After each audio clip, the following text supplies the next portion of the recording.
Hey readers, welcome back to the Shelf Addiction Podcast, and thank you for streaming or downloading today's episode. I am your host, Tamara Ford. If you'd like to chat with me about this episode, you can find me on Twitter and Instagram at Shelf Addiction. In addition, don't forget you can always find me both in our Facebook group, Shelf Addiction Official, or on the Patreon page. Speaking of Patreon, if you'd like to show your support for this show, please consider becoming a Shelf Addiction Patreon subscriber. You'll gain access to exclusive Patreon-only content, including monthly live streams, uncut videos of podcast recordings, stickers, t-shirts, and more depending on your subscription level. Join us now by clicking in the show notes or by going to shelfaddiction.com and clicking the Support Us tab. Help us make even more bookish content for your ears. If you'd like to show your support in a non-monetary way, please share this podcast with bookish friends or on your favorite social media space. So today I wanted to do something different. It's been on my mind to do another casual podcast episode. So I'm going to fill you in a little bit with what I've been up to and sort of my thoughts and some tips about how to keep yourself relaxed and chilled and stress-free, and how to keep yourself reading or even maybe get out of that reading slump during this whole stay-at-home time. You know, most of the world has been either quarantined or under stay-at-home orders for a while now. Personally, this has been my 8th week staying at home. COVID-19 has affected so many of us in a lot of ways. Some people are dealing with losses. Some people are feeling depressed.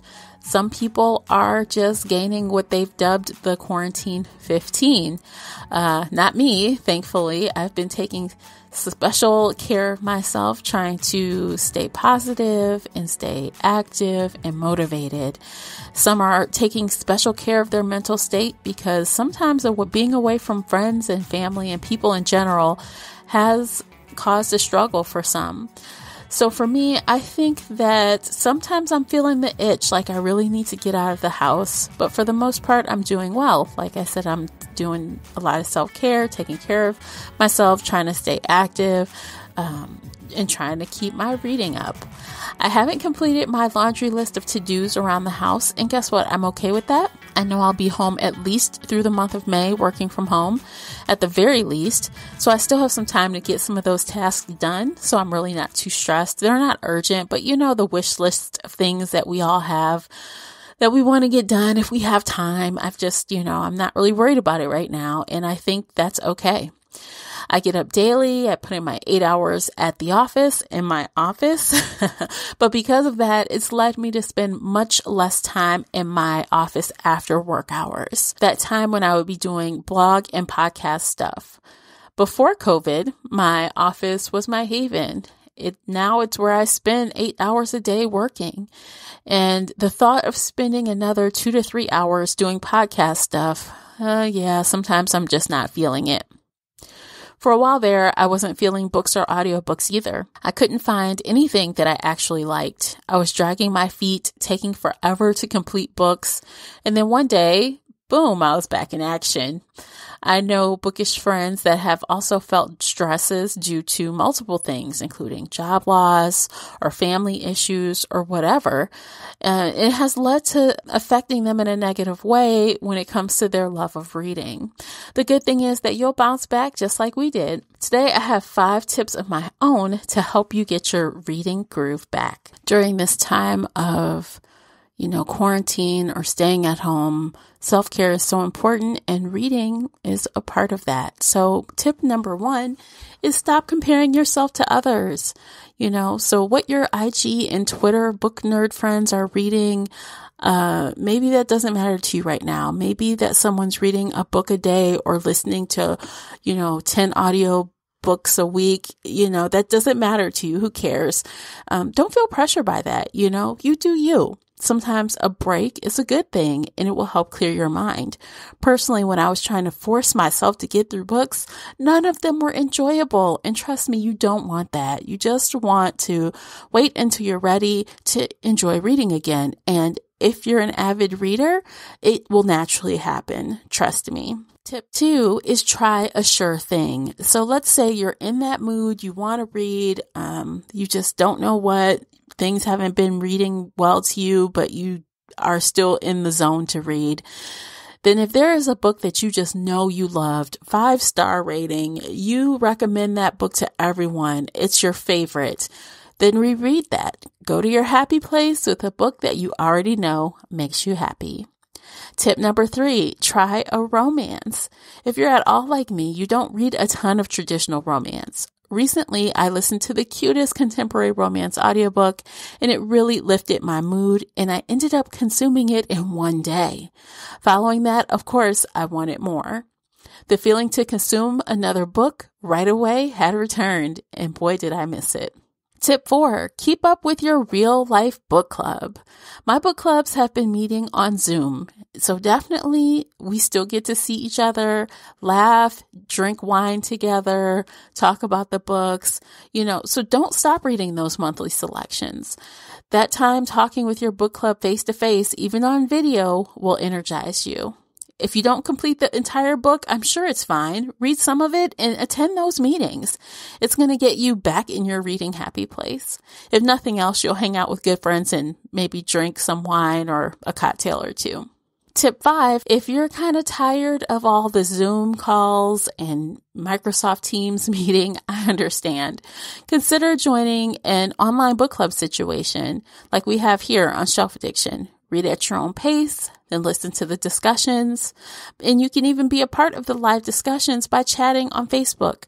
This is the low-key way to do book club. So if you don't want to be on video, you don't want to, turn your personality on for those video chats, dive into a thriller or urban fantasy title with the 2 series we have featured here. The Shelf Addiction official Facebook group is all about keeping a safe space for readers, and we chat it up over there, and it's awesome.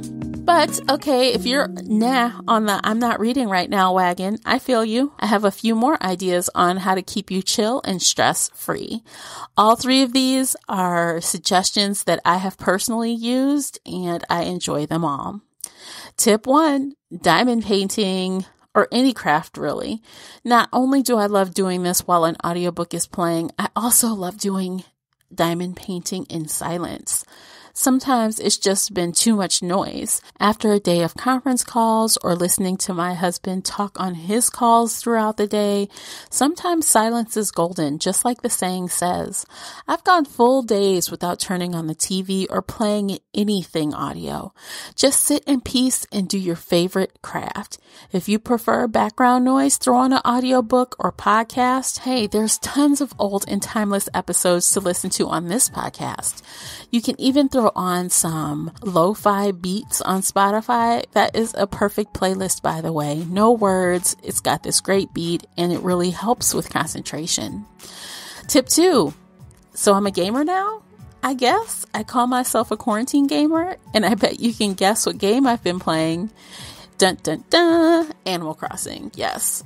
As an adult, I've never owned a game console, but about a month ago, I wanted to give this game a try after hearing how much fun it is and seeing all my friends playing it and all these videos about it and blog posts about it and newsfeed stories about it. Of course, I wanted to try it. It looks like great fun, so I said, why not? So about a month ago, I bought a Nintendo Switch Lite and Animal Crossing, and I haven't looked back. Yes, it was an expensive experiment, but it was worth every penny. So far, I've had the game, I think about 32 days-ish, and I've spent about 90 hours on this game. I know that is a lot, but it's not that much when you look at some people are at 300 plus hours in the last month. It's crazy how addictive this game is, but I find that it's something fun to do when I first wake up and before bed every day. And again, it just mixes things up a little, and it's fun to concentrate on something that is within your control, like, planting plants and organizing and building an island, all that fun stuff. Last but not least, my third tip is exercise. I know everyone is saying exercise, but it's true, guys. It is. I'm not saying you have to be working out like a beast or anything, but some yoga and meditation does wonders. I personally do yoga 4 to 5 times a week, and I also do some type of cardio 2 to 3 times a week in addition to that. And it's been helping me stay in a good place, and I feel good when I do those workouts. So I definitely recommend that. Actually, all three of these last suggestions, if you're reading, I recommend these three on top of reading. Okay. These are things that will help you if you're reading or not. And if you're not about that reading game, then these three things are just perfect. So that's what I've got for you today. I hope that my tips are helpful. And if you have a few of your own, please do either comment on the coordinating blog post or in the Facebook group, or just tag me on Twitter with your own tips to keep reading or doing calming things during this time. Thanks so much for tuning in, guys. I appreciate you as always. And until next time, happy reading. Take care, guys. If you enjoyed today's book chat episode and would like to show your support, there are a few things you can do. Head on over to Apple Podcasts and leave a positive 5-star review. You can follow me on Twitter at Shelf Addiction. Most importantly, you can share this podcast with friends and family that enjoy all things bookish, including author interviews. Thank you for listening, and until next time, happy reading.